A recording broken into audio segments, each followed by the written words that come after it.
Welcome back, and we told you about the exclusive. The time is nigh.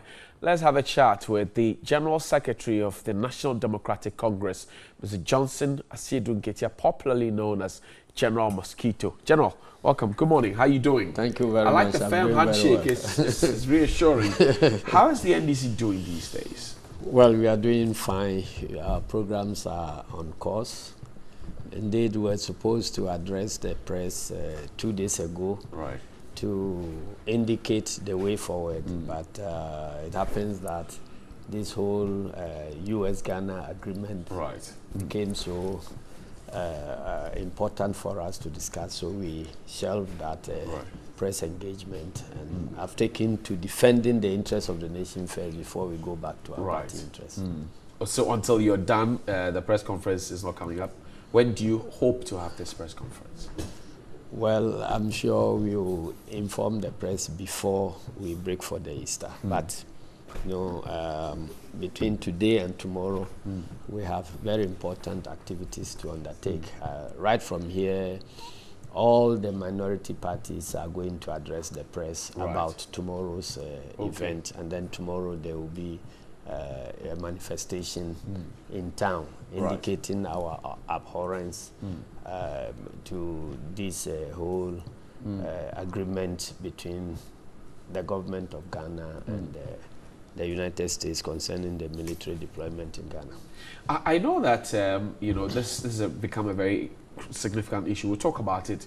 But your party was pushing for reorganization and re-registration. How far have we gone with that? I've seen the school also ongoing. We've done the registration. We are done with it. So the re-registration is the basis for the reorganization. And so we are going to inform our members about the timelines and the various regulations that will govern the process of our elections from branch, constituency, regional, and national, and also about the wings, women's wing, youth wing, the Zongo caucus, and so on. So that will be the subject of our next press engagement. In the issue of reorganization, the heat of it, there was the unity walks. The very popular unity walks. Has it achieved its purpose, first of all? Well, the unity walks were initiatives from the regions. So it's not like the NDC at the national level has indicated a program for unity walks and so on. So they are still ongoing. I'm sure many of the regions have held them. And the others, I'm told, will be holding them. But whilst that is happening, we are also, you know, concurrently also engaged in registration, and then the internal party elections, whose timetable we are going to lay out. And there are concerns that JM sort of hijacked the unity walks. Persons have declared their interest in becoming flag bearers of your party, and they say that, well, it looks as if JM is the one who always will address the crowds there. Did that concern get to you as well? I heard about it, but I didn't find it necessary to engage in that type of conversation. Why so? If there are regional initiatives, we have nothing to do with the funding. I don't know who funded them and so on. So if anybody has concerns about how they are organized and who gets the opportunity to speak, I guess the appropriate place to go is to engage the but to the extent that it affects the totality, the national character of the party, in the eyes of the public. It does not. It does not? It does not, because campaigning can be done by anybody and everybody within the party. So if a region or a constituency decides to do a national program to further the interests of the party in that particular constituency, they don't need national you know, approval or anything. So if anybody has an intention of maybe contesting for any position, they may also wish to engage the regions to finance and organize any such activity, so long as nothing said there would seem to be dividing the party, but it is, you know, to support the cause of the party. They are welcome to do so. There were 5 candidates who had expressed interest ahead, and knowing that your party's constitution says if you are in opposition 2 years away from the election, you should organize and pick a flag bearer. Names like Dr. Ekospio Gabra, Professor Alabi, John Mahama himself, Mr. Alban Bagbin. I've forgotten the fifth one, though, but they are all in the fall. Oh, you didn't hear the rumor about me going to? I heard the rumor, but these all remain rumors. You understand? Because there is no nomination papers to pick. Okay. The vacancy has not been declared, and so they continue to be rumors. But do you have presidential ambitions? Me? Yes. At what time? I'm asking you now, General. No, I'm saying that, but if you ask generally that from now till I die, do I have presidential ambitions? No. I'll not be in the position. 2020, do you have 2020? Do you have presidential ambitions? No. You don't have at all? No, I don't have. Not at all. Does it worry you that ahead of the nomination forms and all of that, you have party stalwarts making their intentions clear, that they would like to lead the party in 2020? Does it worry you? It doesn't worry me. It's if you like, it's an indication of the attractiveness of the party, because I haven't heard anybody declaring their intention to go to prison. Okay. So, so I think that is something that is worthwhile. Is what will attract people. So I think it's good. And we are not such a small party that when you are looking for leadership, people will just be looking at the person who established the party that he should go, like some parties that have some parties like which one? Oh, there are several parties out there. Kaunda's party in Zambia. I know about Obote's party in Uganda, and so on. So if we have a party whose leadership is like restricted to a family or the founder or anything, then it means that that party cannot win elections. But if you have a party where many key members are aspiring to lead the party, that tells you that you are engaged in a democratic exercise. Judging by the 2016 election results, analysts have said that the party was unattractive in that particular election. 2 years away from that, does the party look attractive now in your eyes from where you sit as General Secretary? But you seem to be... No, I'm asking. You seem to be probating and approbating. On the one hand, you are saying it's attracting so many people into leadership. I'm asking and then based on the event. I'm saying that, judging by the 2016 election, political analysts have said that the party, based on that result, was unattractive in the eyes of the Ghanaian people. Now I'm asking you as General Secretary. You are saying we are unattractive to the electorate. Exactly. 2 years down the line, per the research that you have done and all of that, has that stance changed in the eyes of the people? Do you know? I disagree with those who said the party was not attractive to the electorates. Right. Because there are several things between people's support for a party and election results declared. In between, there are several things. If you have your support base and they don't move to the polling stations on the right day to cast the right vote, that support will remain a support. It cannot be converted into a presidency. If, on the other hand, if the support base even move to cast their vote, those who are supposed to shepherd the vote, so that from the voting point to the results that are declared on the pink sheets, there can be several things. And even after the pink sheets, from the pink sheets to the national results declaration, there are several things. So I would disagree with anybody who does his political analysis and thinks that NDC was not attractive. To several, in many, many ways, I didn't see the results of 2016 as reflecting the support base of the party. But we are in a democracy and we are supposed to accept institutional decisions when they are taken. And that's why. So you don't think that the results as was declared in 2016? It didn't reflect. Was the actual thing? It didn't reflect the support base of the party, right, as expressed, in several other ways. But if an institution, because democracy means respect for institutions, believe in institutional ways of running the show. So when institutions speak, your party founder, Jerry Rawlings, says the party is in the hands of people without integrity. You are the key administrator of your party. Do you agree with this assertion? I don't agree with it at all. Why not? Because he is also in charge, and I don't think that he will call himself a man without integrity.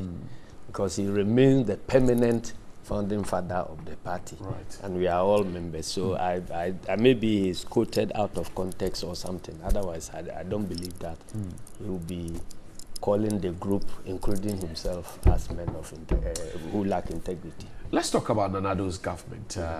110 ministers starting off. Who's your best? Who's your worst minister? Well, the 110. 110. Well, I haven't done that analysis, but my engagement, even in the last 4 or 5 days, with some of the ministers who have had something to do with this pact between Ghana and America and their utterances and other things, it has reduced my opinion about them. If they are a representative sample of the 110, then I don't think that the taxpayer should continue paying them. So you're explaining that the Minister for Defense and the Minister for information. Yeah.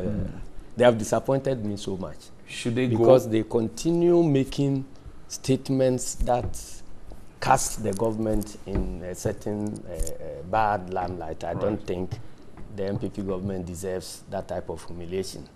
In fact, the latest statement I heard from Mustafa Hamid was that they were going to take the military agreement signed in 1998 and they are going to take them to Parliament. It will be late today. So why should the taxpayer be burdened with salaries of such people? Because you see, in your own 2018 agreement, you recognize the fact, a memo coming from cabinet recognizes the fact that these agreements have been signed, implemented, and they have expired. And that is the reason why you are bringing a new agreement. So what are they talking about? They are going to ask Parliament to waste all their time and the nation's resources to come and sit in Parliament to ratify agreements that have been signed, executed, and died. They are going to ratify them for what purpose? I don't understand them, and I don't think that Should they be relieved of their posts? I very much think so. The Minister for Defense? I very much think so. And the Minister for Defense too, presenting something, such a crucial agreement, on behalf of the nation. I'm not sure he recognizes the burden he is carrying. That's why he is approaching this work in that lackadaisical manner. I'm not sure he recognizes the burden he is carrying as a minister. So, well, I have stated my view already that he should have not only been relieved of the post, but maybe they should investigate the possibility of bringing him before the law for treason. Wow. Yes, because subverting the sovereignty of a nation is a very grievous offense. What has changed? What's different from that old agreement that you had and this new one? What has changed? What's different? They themselves have stated it in their memos. They themselves have stated that these were temporary agreements for specific purposes.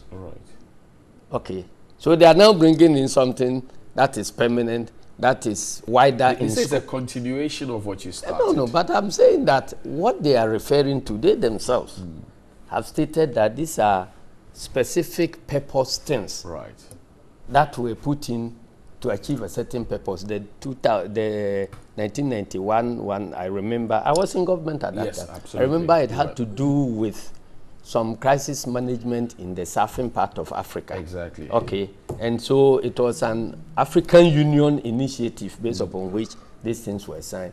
And then in the 2015 one, it has something to do with the kidnapping of the Chibok girls in Nigeria or something. Right, and so America was invited to come and play a role in there by a sister country. And so America, together with that sister country, requested for our support, and we gave it within a certain specific period. They did the job, and that was the end.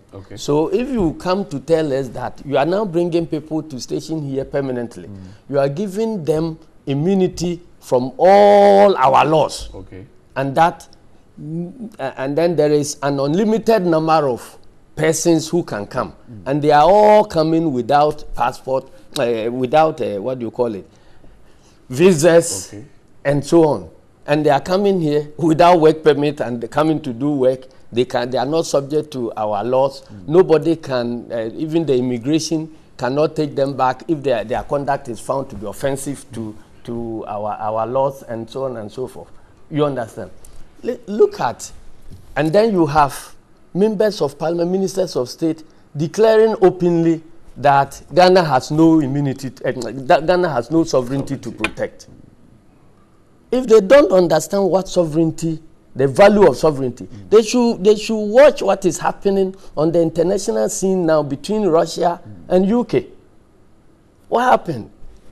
Some Russian nationals were found to have been affected by some poisonous substance. They did not see even Russians coming to, kill their colleague Russians on British soil. They took samples of the poison and did the analysis and realized that that poison was produced in Russia. Right. And because that poison was produced in Russia, they implied that once it is produced exclusively in Russia, Russia might have come to their land to even kill their own Russian citizens. And that is a breach of sovereignty of UK. Has the country been so cheap? Look at the reaction. And now you are going to allow some foreign military to come and occupy your land and then declare places where you yourself cannot enter. And then they are free to bring in anything which you yourself cannot inspect. Has the country been so cheap? I mean, once you sign this, we don't have any country to talk about. So tomorrow, then we have been colonized. So if anybody is bringing chemical weapons into this country, we don't have the right to even know, let alone to object. Tomorrow you'll be out there on the streets demonstrating against this. What do you hope for the demonstrating to achieve? It is democracy. We are registering our objection to the sale of Ghana to Americans. And I'm sure the Americans themselves know democracy. They know how democracy works. And they know that even this shambolic thing that happened in Parliament in the name of ratification is actually not ratification. Right. And so it is the responsibility of the Americans to find out that their contracting party, that is Ghana, is working within its own rules before that contract or that agreement can be held to be valid. Right. And so I'm very confident that America will do their homework and find out that there was no agreement executed before Parliament. And so there couldn't have been any ratification at all according to Article 75 of our Constitution. So what happened in Parliament has been a waste of everybody's time. And instead of withdrawing and doing the right thing, they are talking about resurrecting dead agreements and presenting them for approval. I don't understand what, and these are ministers who are paid by the taxpayer. And you think they should go? I don't think the taxpayer deserves that burden. Doc, let's talk about Dr. Opuni. Yesterday I'm not doctor, please. Sorry, General, I beg your pardon. Let's talk about Dr. Opuni. Yes. Yesterday was in court, Yeah. and some allegations have been leveled that your party asked people to go and support him. I know that the party has dismissed those claims and says that these are ordinary Ghanaians who thought that they should support. Why didn't Abuga Pele get the they same may kind of even be support? ordinary party members, Right. but the fact is that the party did not bash anybody. They were acting according to the core principles of NDC. Right. We believe in liberty, we believe in justice, and we believe in solidarity. Right. Okay? So when one is affected, the others have the feeling to go and solidarize. Okay. And you're talking about an allegation against a member. You are not talking about a conviction of a member. Right. They are different things. So we are in a common law tradition where you are innocent until proven guilty. That's true. So if any party member expresses the wish to solidarize with a fellow party member who is innocent, I don't think that they are in breach of any of our laws. Why didn't Mr. Abuga Pele get the same kind of solidarity expressed on his behalf? Well, I don't think that the solidarity is organized by anybody. So people take decisions because of their training and realize that, well, this is a cause that is worthy of support. But I can, sitting from where I am, I can think that the difference is that we were in government. It is your government that investigated Abuga Pele. It is our government that initiated the prosecution. The NDC party government. Okay. So if NDC people are going to demonstrate against that decision, they will be seen to be demonstrating against their own decision, and they will be a laughing stock. Right. You understand? So that is the difference. But in this case, there is a whole world between fighting crime, fighting corruption, and political victimization, and so on. Okay. So until the facts are established by a competent court of jurisdiction, you wouldn't know whether indeed Dr. Opuni is guilty or not guilty. Right. And following our tradition, you know, this is not the first time. I can count several times. President Rawlings was invited. We solidarized. Nana Kurendu and Rawlings was taken to court. We solidarized. I was arrested for leading a demonstration. They solidarized with me, and so on and so on. So this is not the first time. It is something that is part of We'll NDC's, have a lot more conversation right after this history. break. My guest in studio is the NDC's General Secretary, General Asiedu Nketia.